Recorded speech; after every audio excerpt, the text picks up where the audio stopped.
እንደተባለው ከሰፊዋ የኢትዮጵያ አራት ማዕዘን መተናል። ሁሉም የኢትዮጵያ ልጆች ናቸው።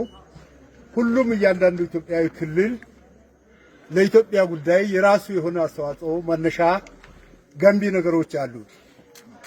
ጎንደርን በኔ እድሜ ማቀው እኔ ልናገር የነበረውን እዚህ ቀደሙኝ የቴዎድሮስ አገር ሲባል ገናዬ እዚህ ትከሻዬ ሁሉ ይሞቃል። ቴዎድሮስ ዝም ተብሎ አይደለም። ዛሬ መከራ ለምንበላው ዩኒፊኬሽን ለሚባለው ኢትዮጵያ አንድ ላይ ሆና ሳንቲም አንድ አይነት ገንዘብ አዋሃደች፣ ዓለም የሰፈር መንደር ሆነች ተብሎ የሚነገርለትን ቴዎድሮስ የጥንት ጊዜ ነው የጀመሩት። ስልጣኔው ከጎንደር ከጎጃም ነው ወርታቸው ወረደው። አማርኛው፣ ቅኔው፣ መጽሐፉ፣ ማንበቡ ሁሉ ከታች ነው ከላይ ነው ወርታቸው ወረደው። ጎንደር ለኛ ብዙ ትርጉም ያለው አካባቢና በድሮ አጠራር ጠቅላይ ግዛት በአሁኑ እንግዲህ ዞን ክልል ነው ምንለው።